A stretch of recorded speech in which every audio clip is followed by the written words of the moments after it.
세월호의 진실. 누가 우리 아이들을 죽였나? 2014년 4월 16일 수학여행을 떠났던 단원고 학생 등 수백 명의 사망자를 낸 세월호 참사. 많은 시간이 흘렀지만 아직 침몰의 원인은 베일에 가려져 있다. 해경은 왜 단 한 명도 구조하지 못했나? 통영함 출동 명령을 누가 막았는가? 세월호에서 발견된 국정원 지적사항이란 문서의 정체는 무엇인가?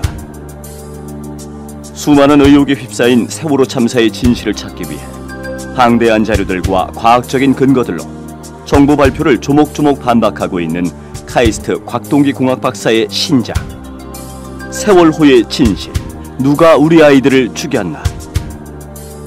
구매는 각 인터넷 서점을 통하시거나 02-3491-6015 02-3491-6015로 문의하시면 됩니다. 도서출판 615. 자, 그 다음에 통영함 얘기를 한번 다뤄보죠. 그래서 이제 아무래도 가장 군에서 만약에 구조할 때 도움이 되겠다라고 했던 거는 국민들이 다 똑같이 생각했을 것 같거든요.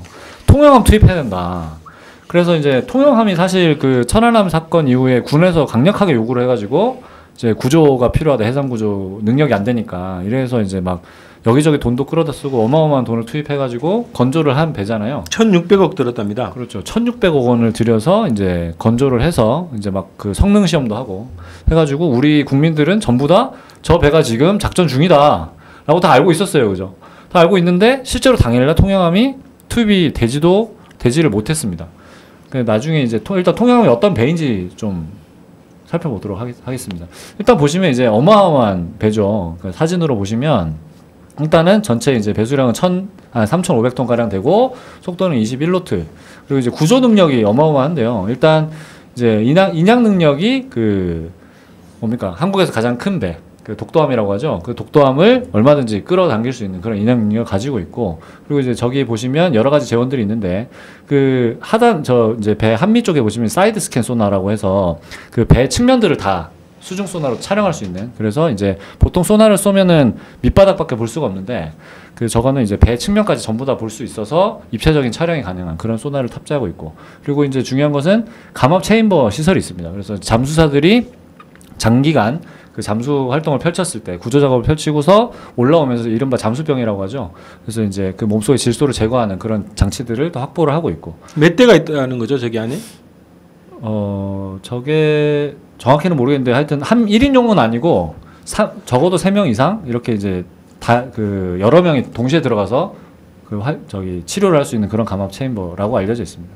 그리고 그 이제 저 배가 그 정박한 상태에서 기본적으로 360도 회전이 가능합니다. 그래서 이제 그 자동 함의 유지 장치라고 해서 트러스트인데 저거를 계속적으로 돌리면서 전방위로 다 이렇게 구조 활동 펼칠 수 있는 그런 장치도 있고요.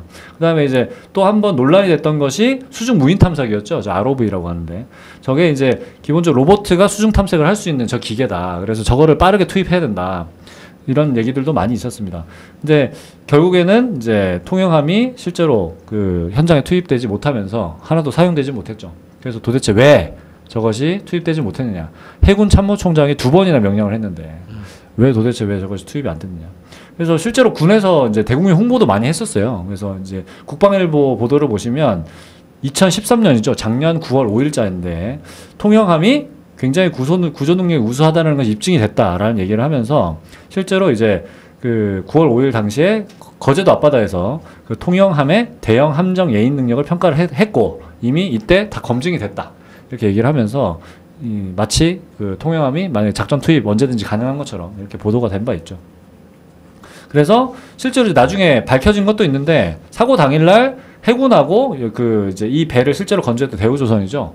대우조선 사이에 그리고 방위사업청 이 사이에서 실제로 투입을 하자라는 이제 합의 각서까지 작성이 됐고 이것이 언론에도 공개가 됐죠. 네. 그래서 공개가 됐고 저 명의들을 보시면 해군 참모총장 명의로 작성된 이제 합의 각서입니다. 의미가 있죠. 그리고 실제로 이제 해군 참모총장이 사고 당일 아침 10시하고 11시 두 차례 실제로 통영함을 투입을 해라. 이렇게 이제 명령을 투입 명령이죠. 투입 명령. 그렇죠. 투입 명령. 대기 명령이 아니고. 대기 명령이 아니고 투입 명령을 했다. 이것이 이제 보도된 바 있고요. 그래서 실제로 그 왜 투입이 그러면 안 됐느냐? 결과적으로 투입이 안 됐는데 왜 안 됐느냐? 국방부의 입장은 뭐였다는 거죠? 국방부의 입장은 이제 나중에 국방부가 밝힌 게 뭐냐면 실제로 통영함이 아직까지 성능 검증이 안 됐다. 그래서 이제 논란이 됐던 그 아까 ROV라고 하는 수중 탐사기 요것이 성능 시험에 불합격이 돼서 아직까지 그 해군에게 정식 인수되지 않은 상태. 그래서 배가 지금 그 해군이 운용을 하고 있는 것이 아니라 아직도 조선소에서 가지고 있는 그런 상태라서 저렇게 합의각서를 쓰게 됐다. 이렇게 얘기를 하는 거죠. 그래서 저 상태가 이제 합의각서를 쓴 게 그 이제 아직까지 진수가 되지 않았는데 그 이제 진수 절차를 밟기 전에 임시로 배를 투입하겠다라고 하는 그런 각서라고 하더라고요. 그래서 이제 그 언제든지 투입할 수 있는 그런 합의각서를 쓰고 이제 투입 명령을 내린 것이다. 이렇게 이제 보는 거죠. 그러니까 이게 원래 그 아까 말씀하셨던 것처럼 작년 9월입니다. 2013년 9월자 보도에 나오는 것 따라서 대형 함정 예인 능력 평가 시험을 했고 그걸 통과했다는 거예요. 네. 그래서 이 능력을 입증했다는 거고 그해 10월에 인수할 예정이었어요. 근데 그게 이제 미뤄진 건데, 그러니까 예인 능력, 구조 능력이 부실한 게 아니고 몇 가지 그렇죠. 장비가 아직 규격품이 아니거나 뭐 성능이 약간 완벽하지 않다 이 정도지 구조 능력이 없는 건 아니라는 거죠. 그것이 완비되지 않았기 때문에 투입을 못한 게 아니라는 거예요. 맞습니다. 그러니까 이를테면 아까 시설들이 어마어마하지 않습니까? 이를테면 감압 체인버 시설이라든지 이런 것들은 실제로 현장에서 굉장히 유용하게 사용할 수 있고 실제로 거기 이제 투입 현장에도 잠수사들이 굉장히 고생을 많이 하시지 않습니까? 그런 데서 저런 시설들이 갖추어진 배가 오면 얼마든지 이제 응급 상황에 대처도 할 수 있는 것이고 활용할 수 있는 여지는 굉장히 많았다고 보여지는데 단지 그 어떤 이를테면 수중 탐사 로봇이 논란이라든지 그런 어떤 몇 가지 기계들의 성능을 문제를 삼으면서 투입을 하지 않았다 이렇게 얘기를 하니까 뭔가 좀 설득력이 떨어지는 거죠.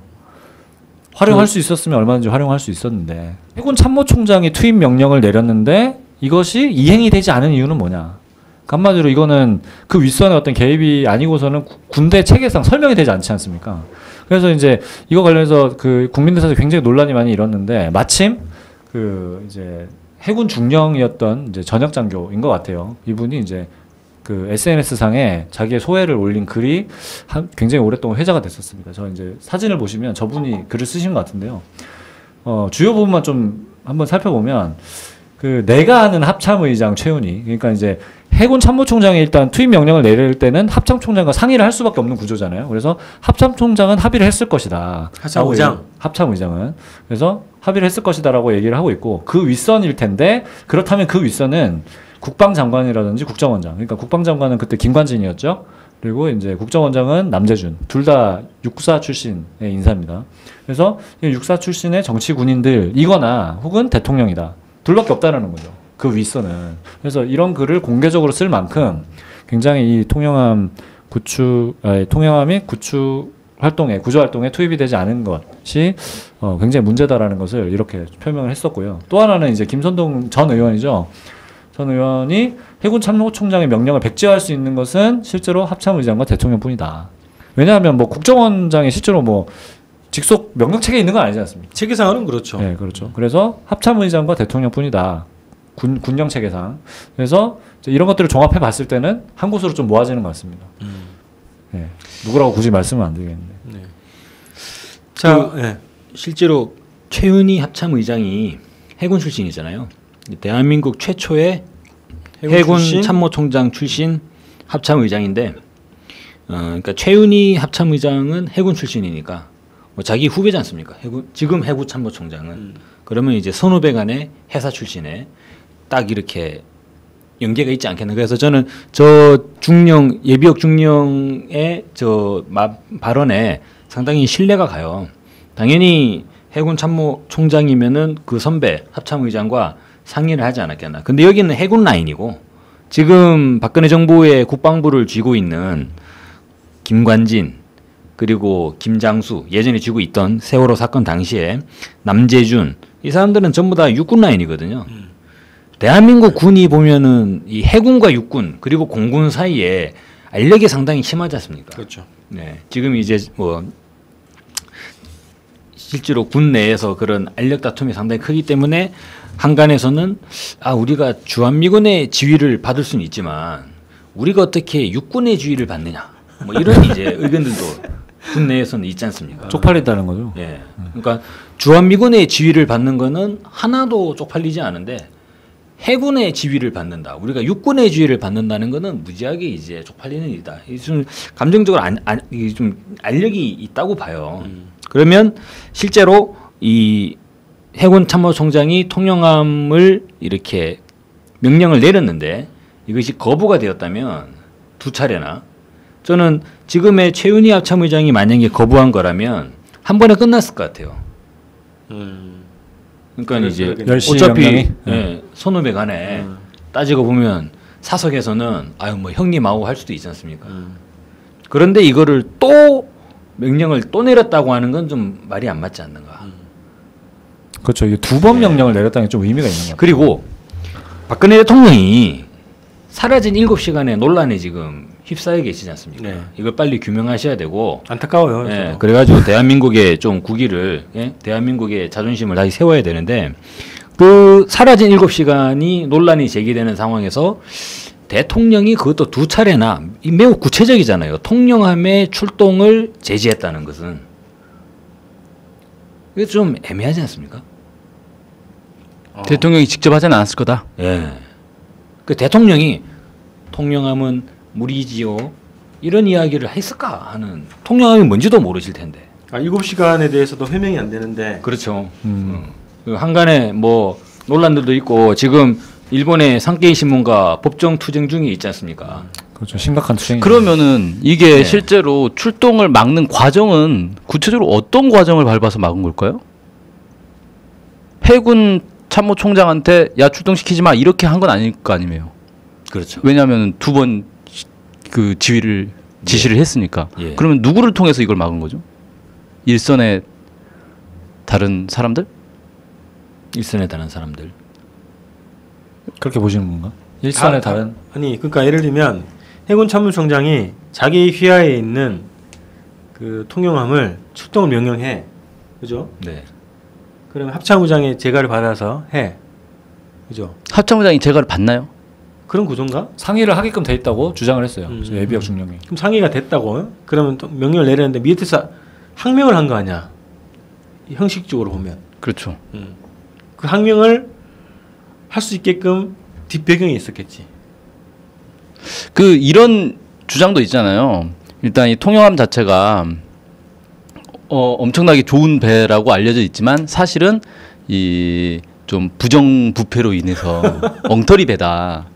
그래서 실제로 지금 실전에 투입할 수 있을 정도의 그런 상황이 전혀 아니라는 거예요. 그래서 만약에 구조 활동을 갔는데 전혀 구조를 못하는 그런 이제 모습이 드러날 수가 있다. 그러면 이제 그동안 그 통영함 곤조와 관련해서 온갖 이 부정부패를 해왔던 사람들의 이제 이 실적이 다 공개가 될 거기 때문에 그거를 근데 그 지금 그 해군 총장은 황기철 모를 거라는 거죠. 왜냐하면 그 자기 이전에 만들어진 배이기 때문에 그리고 지금 최윤희 합참의장은 그걸 알고 있을 거라는 거예요.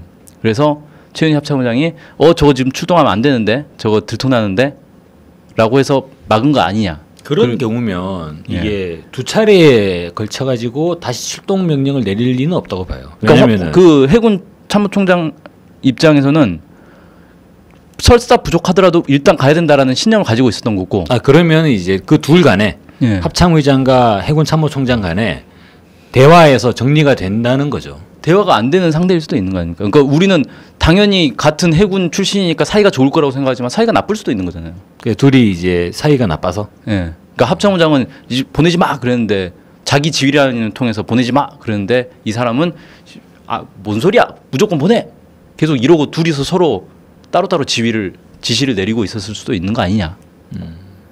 그럴 수도 있겠죠. 예. 그러니까 둘 사이가 가까운 사이인지 우리가 그런 사람들을 만나본 적도 없고 예. 둘이 또 해군 내 자 다음 주장으로 넘어갑시다. 어쨌든 뭐 방위 사업에 비리가 있는 거 아니냐. 비리는 뭐 상수지.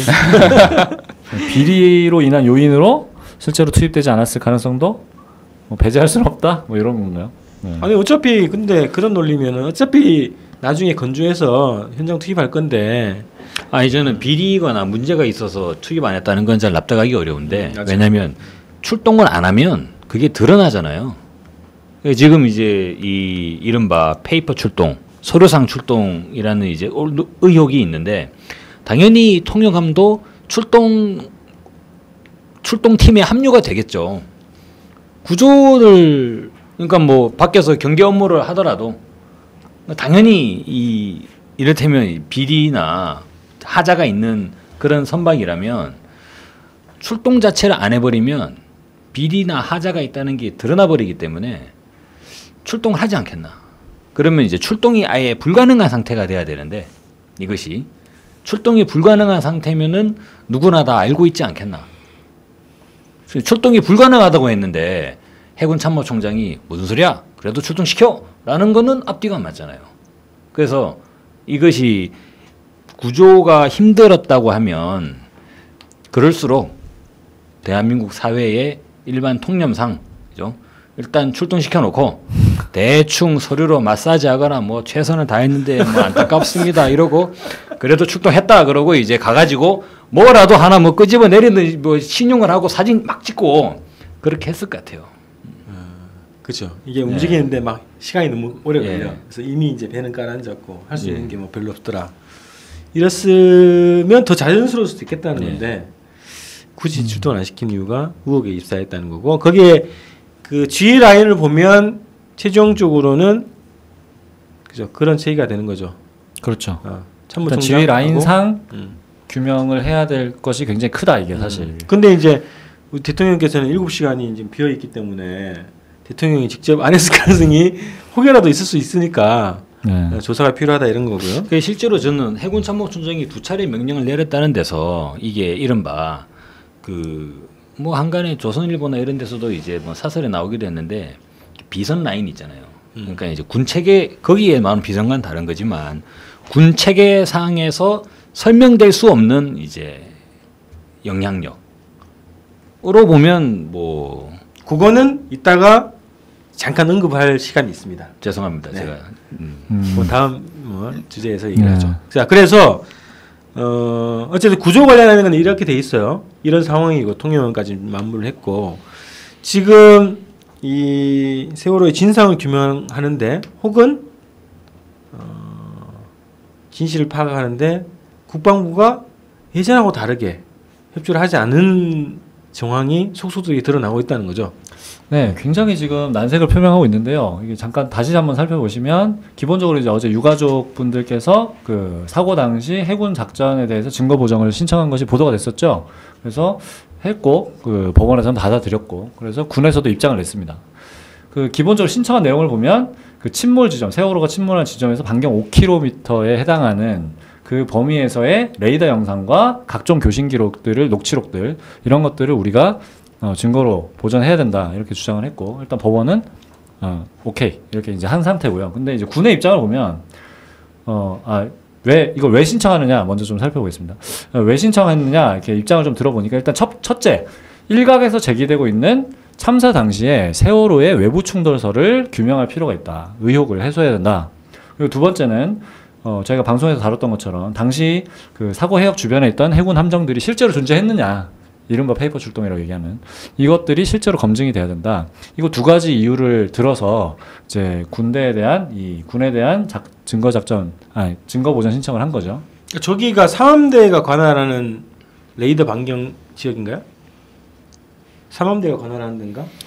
목포에 삼함대가 있잖아요, 그죠? 저기가 약간 애매한데 우수형 쪽이거든요. 그래서 경계 저기가 서해라고 하기도 그렇고 남해라고 하기도 그렇고. 조금 애매하네요. 어쨌든 근데 해군은 어떤 입장을 냈는가? 해군의 입장을 좀 보면 일단은 교신 녹취록은 제공할 수 있을 것 같다. 근데 뭐라고 했냐면 레이더 영상, 그러니까 군에서 확보한 레이더 영상인 거죠. 그러니까 이제 예전에 공개된 건 진도 VTS에서 확보했던 레이더 항적들을 이제 공개를 한 건데 군에서도 확보를 레이더 기지를 따로 운영을 하기 때문에 여기에서도 레이더 영상들을 확보를 하고 있고 이런 것들을 우리가 공개를 해야 된다고 수차례 주장을 했었잖아요.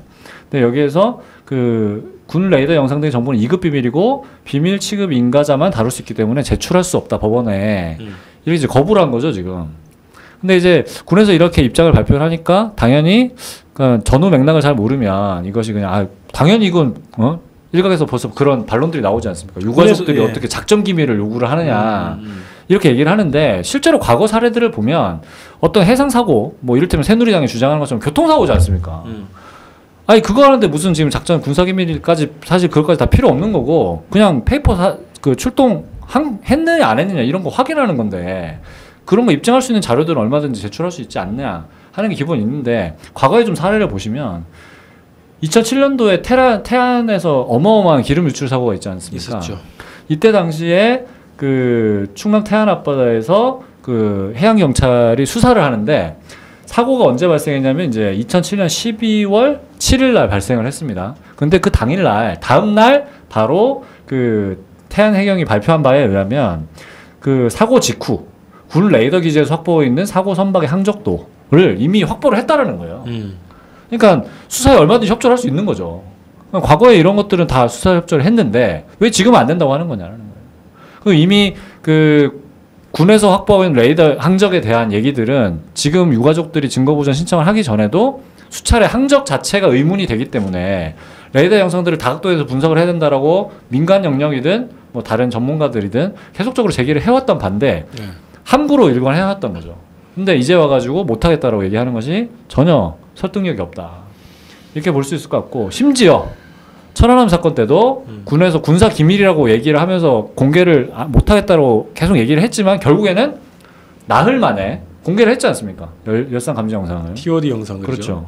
공개를 했는데 물론 저게 이제 조작 논란도 있었고 여러 가지 뭐 논란들은 있지만 어찌됐든 공개를 했던 전력이 있다라는 거예요. 근데 만약에 군 입장에서 봐도 자신이 그 자신의 어떤 굉장히 명예이지 않습니까? 군에서는 명예를 중시하고 구조 활동에 했었냐 안 했느냐 이런 것들이 실제로 이제 증거 자료들이 전혀 없는 조건에서 국민적 논란을 일고 있고 군에 대한 신뢰가 지금 완전히 땅에 바닥에 떨어져 있는데 맨 지금 사고 나가지고 그죠?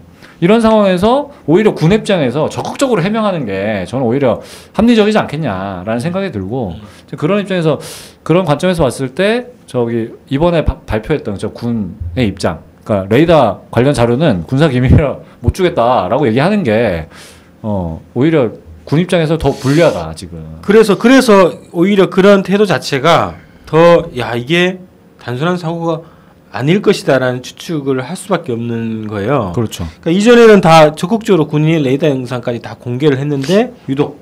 아니 근데 좀 이상한 게 아까 쭉 말씀하신 내용들을 보면 서해 유전 사건 당시에 레이더 항적도를 이제 제공했다고 돼 있고 천안함 과정에서는 TOD 영상이잖아요. 예.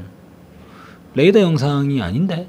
자료는 종류는 다를 수 있어요. 근데 이제 저기 포괄적인 내용이기 때문에 구체적으로 예를 들어서 유가족들이 레이더 영상을 제공하라고 했을 때 그 내역들이 있겠죠. 그러니까 이를테면 군의 입장이 레이더 영상에 기반한 항적도는 우리가 제공해 줄 수 있지만 영상 자체는 2급 비밀이기 때문에 줄 수 없다라고 말하는 걸 수도 있지 않냐. 그건 아닌 것 같아요. 일괄 다 거부를 한 것 같아요. 그러니까 증거 제출하겠다라고 얘기한 걸 보면 목록이 교신 녹취록만 제공하겠다. 그러니까 이제 텍스트로 된 것만 주겠다라는 거죠. 그리고 그 영상 관련 자료들은 줄 수 없다. 비디오 관련 자료는 줄 수 없다. 지금 이게 저런 거죠. 증거 보존이라고 하는 것은 법원에서 판단을 내기 위한 자료로 제출하라는 거거든요. 그러니까 일반인에 공개되는 거는 아닌 아니죠. 거죠. 그러니까 판사는 그렇죠. 볼 수 있는 거죠. 판사에서 그렇죠. 사용되는 검사, 변호인이 그리고 재판부가 같이 보고 판단하겠다는 그런 자료를 쓰겠다는 거잖아요. 네. 그거 자체를 거부하고 있는 거죠. 그리고 이제 일반인 공개가 아니라. 그렇죠. 실제로 TOD 영상 같은 게 오히려 군사 기밀이면 기밀이죠, 사실은. 그렇죠. TOD 영상은 왜 그렇죠? 작전하는 영상 계속 찍는 거지 않습니까? 그리고 네. 거기에서 물론 이제 적탐지 기능도 있고 실제로 아군들이 작전하고 있는 것들을 상황을 계속 찍으니까. 그렇죠. 그러면 TOD 영상이 다 그대로 공개가 돼 버렸으니까 또 북한이 그거 보고 남쪽 TOD 저 정도 수준이구만 뭐 이렇게 될 거 아니에요. 그렇죠. 그걸 공개하는 순간 이미 군사 기밀이 공개가 되는 거잖아요. TOD 영상 자체는. 그렇죠.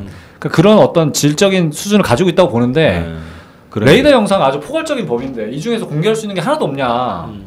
말이 안 된다는 건데 아무것도 못 주겠다고 얘기를 하니까. 그래서 지금 저는 그 유족들이 정말 잘 하신 거예요. 저 증거보전 신청을 잘 하신 거고 오히려 이거를 협조하지 않는 군의 행태가 더 의심을 사고 있고 이상하네. 그래서 우리가 오늘 국방부를 조사해야 된다는 주제를 다룬 겁니다. 권 대표님 역시. 네, 깔때기 하시네요. 네. 자, 그래서 협조를 하지 않는데 여기에 수장이 지금은 진급을 했지만 당시 국방부 장관인 김관진에 대해서 한번 우리가 어떤 사람인지 한번 경력을 한번 보죠. 네, 뭐 특별하게 관계는 없는 것 같은데 일단 그 관계 조사를 한번 있어요. 해봤어요. 아주 밀접한 관계가 있죠. 예. 아 그래요? 이 사건하고 그럼요. 당연히 국방부 장관인데 그러면 그렇죠. 장관이 모든 걸 세월호 참사와 아주 하다못 해가지고 있죠. 그 일개 부대에서 군부대에서 사병이 어떻게 의무사를 당해도 장관이 책임을 지는 판에 맞아요. 맞습니다. 국방부가 구조를 안 하면 장관이 책임져야지 누가 책임집니까? 그래서 일단 이제 그 주요 경우만 좀 보시면 2006년도 11월에 그 합참의장이 돼서 이제 2008년도 3월까지 합참의장을 국민의 정부 때 합참의장이었네요. 그렇죠. 국민의 정부 때죠. 그래서 이때 당시에 이제 그 당시 장관은 김장수 장관입니다. 국방부 장관이. 그래서 그 둘이서 뭘 했느냐? 주로 이제 그 전시작전권 참여정부나 참여정부. 참여정부 때 전시작전권을 그 이제 환수해야 된다 이런 논리를 개발하고 그걸 추진했던 김장수 김장수 김관진이 두 명이 그렇죠. 참여정부 당시에 환수파죠. 네, 환수파. 환수파였죠. 지금 그것이 김장수, 김관진의 박근혜 정부 하에서 이게 일종의 원죄처럼 돼 있지 않습니까? 예. 원래 환수파였는데 네. 근데 지금 이제 이 김장수 김관진이 물론 나중에 잠깐 다시 얘기를 할 기회가 있겠지만 김장수 김관진이 지금은 국방장관이 됐고 하나는 또 청와대 안보실장이 됐어요. 그죠? 그래서 이 두 명이 박근혜 대통령이 이제 전작권 환수 시기를 다시 미뤄야 된다 이렇게 얘기를 하니까 이 두 명이 다시 나서서 미국과 설득 작업을 하죠. 또 다시 이제 환수 반대파로 돌아섭니다. 네, 뭐 이런 전략을 가지고 있습니다. 영혼이 없군요. 네, 영혼 없는 공무원이죠 전형적인. 네.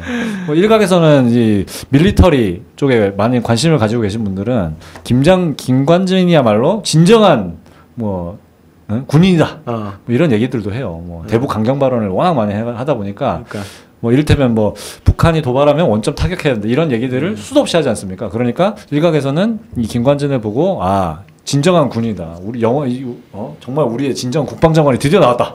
아니 그 사람이 몇 년 전이지? 뭐 북이 자기를 테러할지도 모른다. 그러면서 그렇죠. 뭐 집에 못 들어간다. 뭐 이런 얘기 했잖아요. 그래서 그거 딱 보니 이 사람이 쇼맨십이 좀 있어. 좀 김관진 장관이 예전에 그거 했잖아요. 본인은 언제나 이 항제 전장이라는 이 정신에 입각해서 늘 전장에 있다는 정신에 입각해서 자기 집무실에 자기 의자 뒤에 북한 인민무력부장의 사진을 붙여놓는다는 거예요.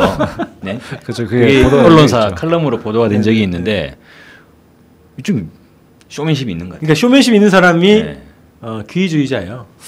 네, 일단 뭐 좋은 말로 독특하신 분이다. 네, 그리고 좀 더 뭐 공무원 입장에서 본다면 좀 약간 영혼이 없다. 그렇게 볼 수 있을 것 같고요.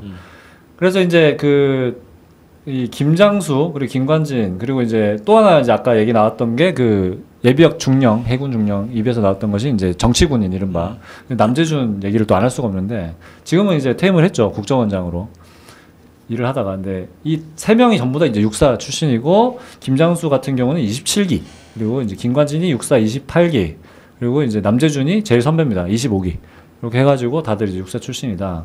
그리고 그 아까 이제 노무현 정부 시절에 김장수와 김관진이 이제 전작권 환수를 강하게 추진을 하니까 남재준이 당시에 이제 예비역이었어요. 이제 예편을 해가지고 예비역이었는데 이 김관진과 김장수의 이 한미연합사 해체 과정을 강력하게 밖에서 반대하는 그런 이제 운동들을 펼쳤던 그리고 이제 2007년도에 그러면서 박근혜 캠프 대선 당시에 박근혜 캠프로 전격 합류를 합니다. 남재준이. 그러면서 이제 그 이때부터 박근혜와 공식적으로 좀 인연을 맺은 게 아니냐 좀 보여지고요. 그리고 이 정도 좀 살펴볼 수 있을 것 같네요. 자, 그러니까 2007년 정도예요. 2007년도에 작전권 환수 반대 이게 보수 쪽의 집회가 굉장히 심했고 주로 저기서 많이 했어요. 용산 미군 기지 앞에서. 그렇죠. 그 현장에서 이제 그 어버이 연합이 주로 재향군인의 뭐 어버이나 이런 분들이 참가를 하셨는데 현장에서 돈 봉투 받는 게 들통나기도 했던 그런 거죠. 그 당시에 남재준 전 국정원장이 그 흐름에 같이 합류한 거네. 네. 그래서 볼 수 있겠네요. 어버이연합하고 인연이 그렇게 됐군요. 주로 이제 성호회라고 하죠. 그 예비역 장성들의 예. 모임. 거기서 뭐 예비군 훈련 가면 가끔 강연도 오시고 네, 다들 자고 있는데. 자, 그래서 지금 이 세 명의 인물들을 저희가 다시 한번 주목을 해야 된다고 생각을 했기 때문에 다시 얼굴을 보여드리는 거고, 우선은 김관진 전 국방장관, 지금은 국가안보실장이지만 전 국방장관이 당시에 이 페이퍼 출동의 총괄자였습니다. 그렇죠. 어떻게 보면 통영함의 출동을 막은 실무 장관으로서 역할을 했을 수도 있어요. 그래서 가능성이 있죠. 김관진과 국방부를 조사해야 되고 그 수장으로서의 김관진을 말씀드린 거고, 저 나머지 두 사람을 왜 했냐? 저 두 사람은 지금 해임이 됐어요. 유일하게 김관진 전 장관만 안보실장으로 승격을 해 있죠. 네. 네. 근데 실제로 한 가지 살펴볼 것은 이 전체적으로 출동이잖아요. 이거 이제 작전에 대한 거라서 군령에 대한 거라 이건 참모총장과 그 합동참모본부가 기본적으로 관할하는 사안이라고 보고 국방부 장관은 이제 군정권이지 않습니까? 예. 군을 운영하고 군의 전반을 이를테면 무기를 무엇을 사올 것인가, 예산을 얼마를 배정할 건가, 이제 군대 내의 정치를 담당하는 게 국방부 장관의 역할이라고 보는데, 그러면 기본적으로 출동 군사 작전 과정에서 이를테면 왜 그 아까 말씀드린 것처럼 한 부대에서 총기 사고가 나거나 이런 거는 군대 운영을 잘 못한 거잖아요. 이건 당연히 국방부 장관의 책임이 되는데, 작전상의 이제 미비, 예를 들어 전투를 했는데 졌다, 이거는 모르겠습니다. 같이 뭐 이 책임이 있겠습니다만 합동참모본부의 책임이, 작전의 책임이 더 크게 제기되는 그런 상황이라고 봐요. 그렇다고 제가 뭐 김관진 장관을 뭐 어떻게 근데 그런 건 아닙니다. 예. 기본적으로 근데 아까 이제 그 예비역 중령의 그 얘기를 들어보면, 그러니까 이제 군령상에서, 그러니까 이제 실질적으로 작전을 담당하는 합참에서 그것이 커트됐을 가능성은 별로 없는 게 아니냐라고 이제 주장을 하고 있다 보니까, 네. 그렇다면 이제 정치군인들이 개입한 거 아니냐. 네. 그래서 저 3인방이 정치군인의 핵심 3인방이라고 저는 보는데, 제일 선배가 남재준이잖아요. 그렇죠. 그다음 김장수, 김관진 이렇게 가요. 근데 남재준이 국정원장 시기에 제보에 의하면 남재준이 실제 군 인사까지 개입을 했다는 거예요. 최고 선배잖아요, 이게 셋 중에서. 그러니까 실제 김관진 장관이 해야 되고 할 수 있는 권한을 가진 군 인사까지 남재준 원장이 다 개입을 했다는 거예요. 전 예전에 이제 어떤 이야기를 들었냐면, 이것도 제보에 의한 거긴 합니다만, 애초에 박근혜 정권이 이제 처음에 취임을 할 때, 그때 처음에 이 국방부 장관 후보자는 김병관 씨였어요. 그렇지. 김관진 장관이 아니었거든요. 맞아. 그리고 김병관 씨가 어떻게 됐냐면, 이른바 비리백화점이라는 오명을 쓰고 끝도 없이 나오는 이 비리 의혹 때문에 결국은 네. 낙마하고 말았지 않습니까? 네. 근데 이제 군 내에서 다음 장관은 김병관이다 라고 돼가지고 그쪽에다 줄을 댔다는 거예요. 줄을 댔는데 이게 중간에 사고가 나버렸네. 그래서 기존의 장관이 김관진이었고, 김관진에서 김병관으로 옮겨간다고 해서 전부 다가 김관진에서 김병관으로, 이제 김관진은 거의 사실상 말년병장처럼 취급받아가지고 개털이 되고 전부 다 김관진으로 줄을 대고 있는 상황에 김병관으로. 김병관으로 그 상황에 사고가 나버렸죠. 낙마를 하고 이제 끝날 줄 알았던 김관진 전 장관이 다시 장관이 유임이 돼버린 거예요. 그러니까 국방부 내에서 이게 이제 일대 혼란이 조성이 되는 거죠. 밑에 있는 사람들이 매우 뻘쭘해지는 그런 상황들이 있다고 해요. 근데 김관진 장관을 보면은 과거에 처음에 국방부 장관으로 발탁이 되는 과정도 상당히 좀 이례적이에요. 저 사람이 당시 연평도 포격전의 그 충격 속에서 김태형 국방부 장관이 사의를 하죠. 김태형 국방부 장관이 물러나고 그 후임을 고르는 과정에서 후임 중에 그때 이제 대표적으로 야전형 군인이라는 이제 별칭 속에서 뉘앙스는 저는 그런 뉘앙스를 읽었는데, 그건 뭐 느낌이니까 실제로는 그렇지 않다고 볼 수 있겠죠. 그러니까 원래 같았으면 장관 되기 어려운데 지금 상황이 연평도 그 연평도 포격전으로 상당히 두드러 맞은 상황인 상황에서 야전형 장관을 발탁하자. 그런 이제 뭐 흐름에 의해 가지고 정말로 이 김관진 장관이 발탁이 됐다. 그러니까 장관으로 발탁되는 과정도 상당히 좀 정상적인 과정이라는 거 보기 어려운데 이 사람이 박근혜 정권에서 장관직이 유임이 되는데 장관이 유임이 되는 과정도 상당히 정상적이진 않죠. 원래는 김병관 장관을 내정했었는데 그 사람이 생각지도 못했던 비리 백화점으로 낙마하다 보니까 저는 아마도 장관할 사람이 없었을 것 같아요. 그러다 보니까 사상 초유의 전 행정부의 장관이 계속 유임하는. 그러니까 이명 박근혜 청와대까지 시대에 올라가는. 그렇죠. 예.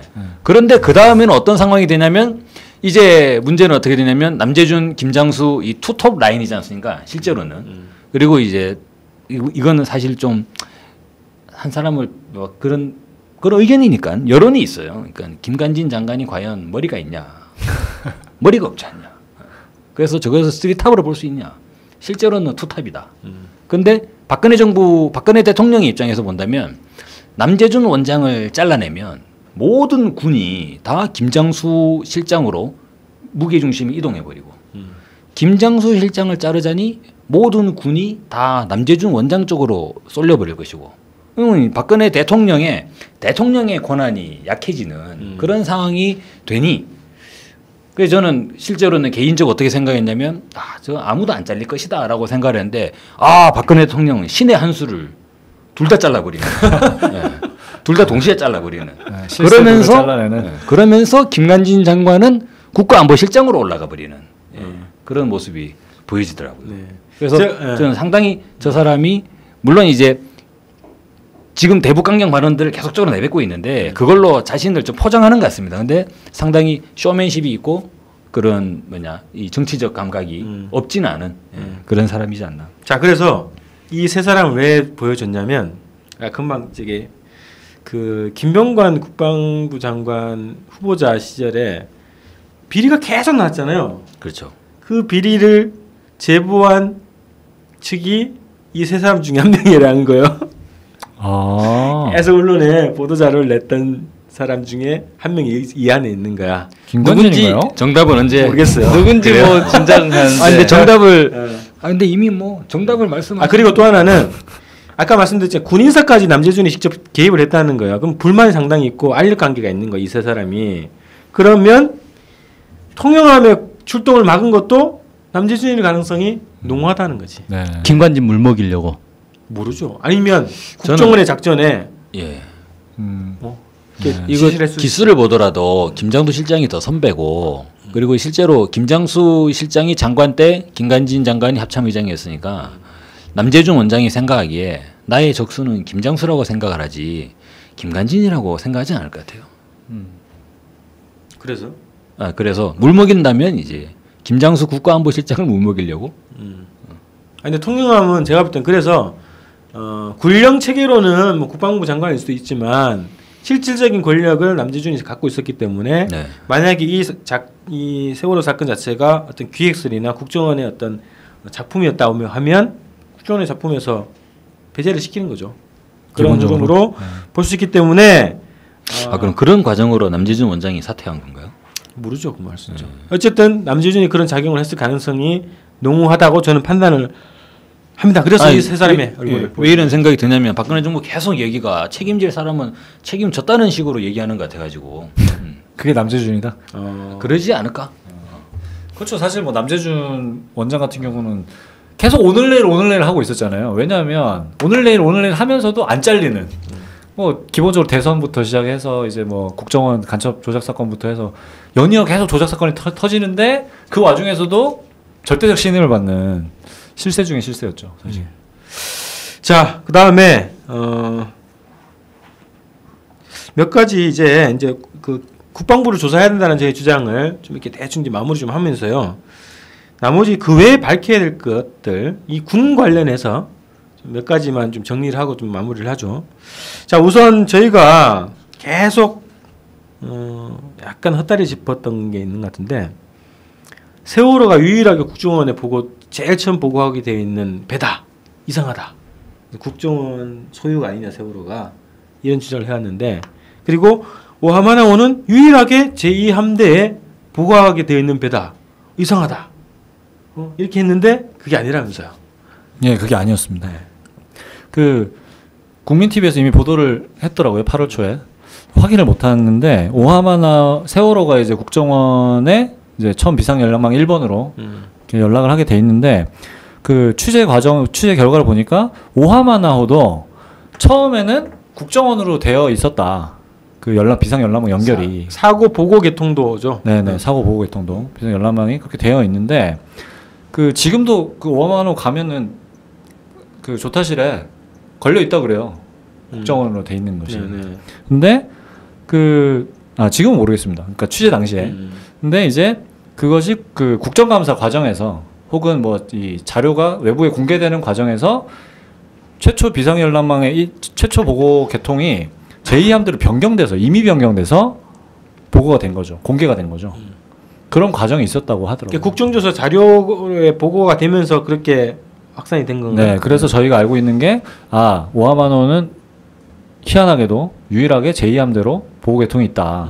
이렇게 저희 이제 알고 있게 된 건데 그래서 원래는 그게 아니라 오하마노 역시 국정원이 최초 보고 개통이었다. 근데 그게 이미 변경된 건지 그냥 변경된 건지 모르잖아요. 아무도 모르더라고요. 실제로 군의 판단에 의해서 변경된 걸 수도 있고. 현재는 그럼 어떻다는 거죠? 현재는 해경이네. 해군이. 그러니까 그 국민 TV 보도에 따르면 이 함대 사령부도 자기가 왜 그렇게 되는지 모른다는 거지. 그러니까 그게 변경을 누가 했는지도 모르고 네.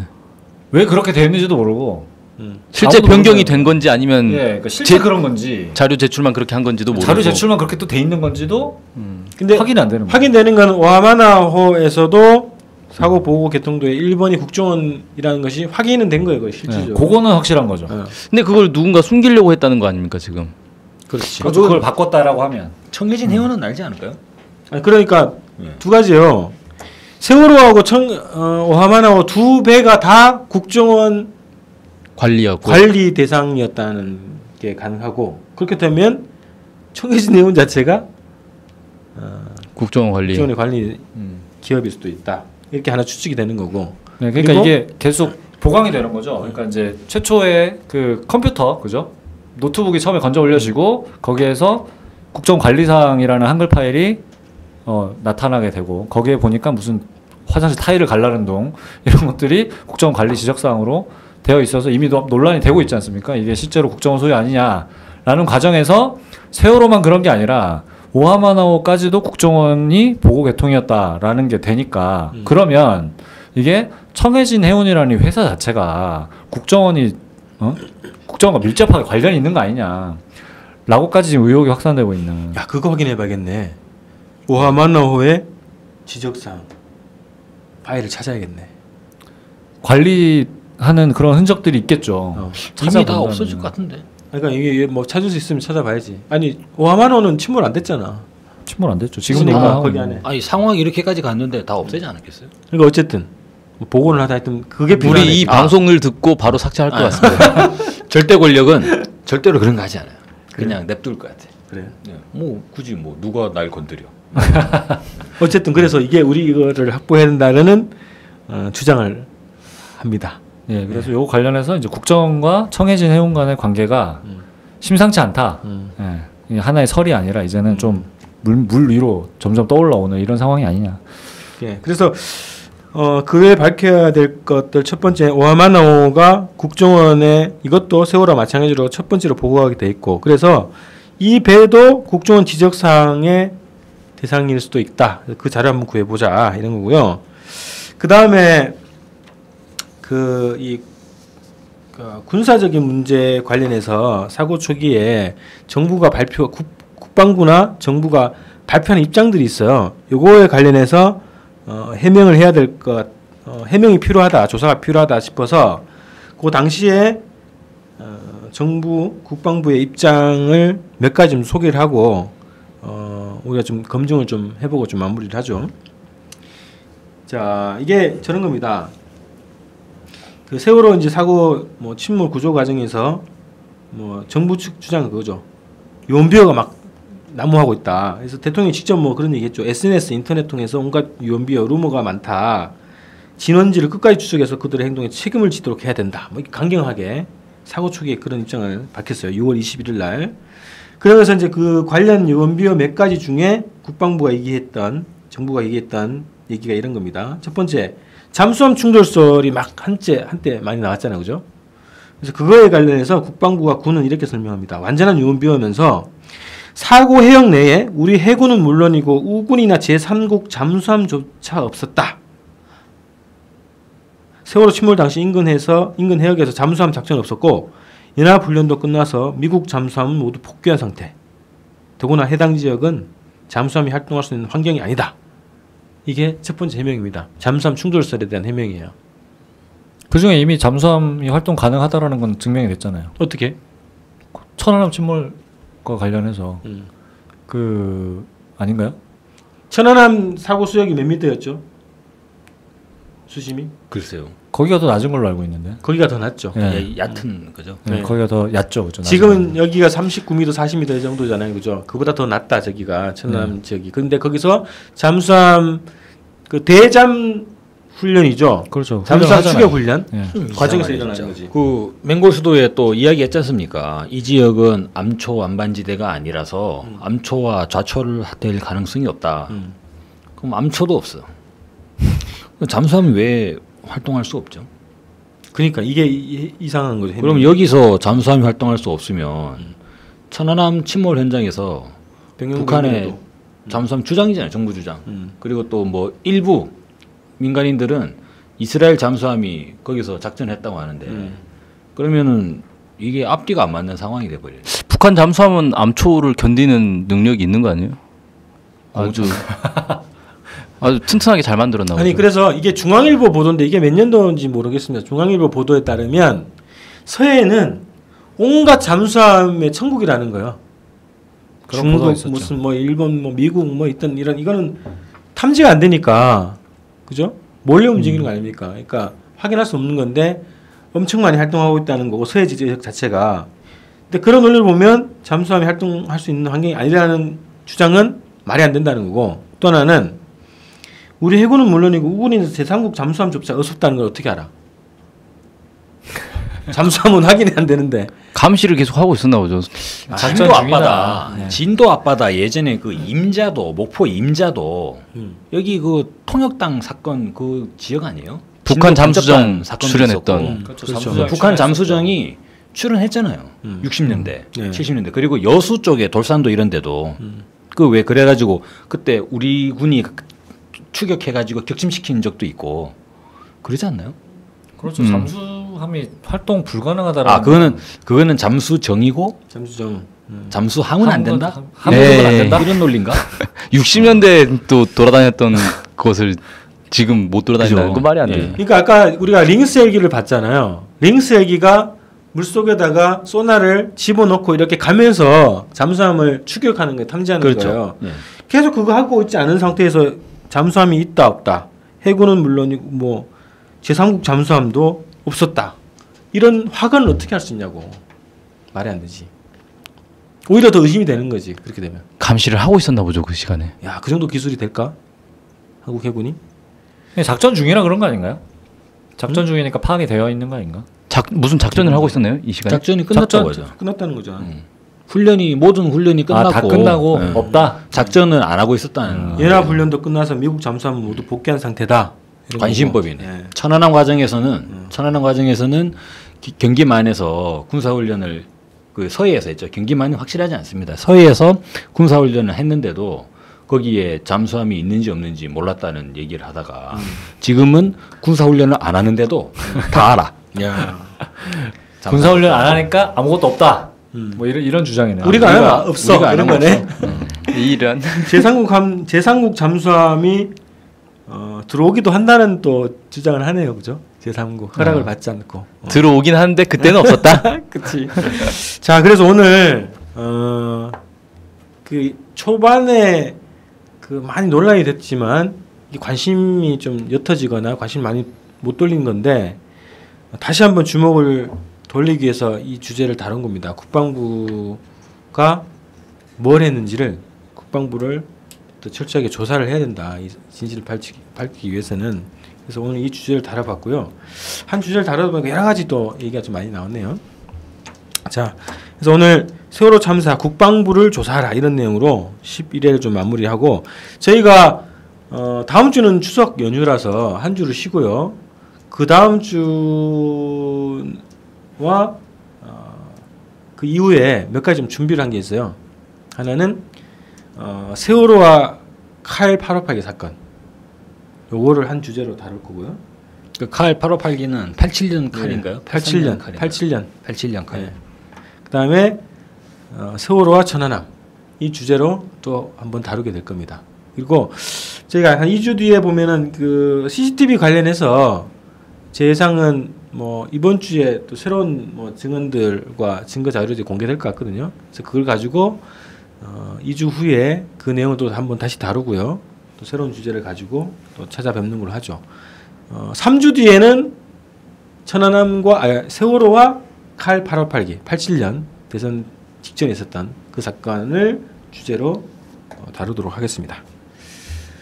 자, 오늘 10일에 이렇게 좀 마무리하고요. 추석 잘 보내시고 2주 뒤에 뵙도록 하겠습니다. 오늘 다들 수고하셨습니다. 수고하셨습니다. 수고하셨습니다. 고맙습니다. 수고하셨습니다.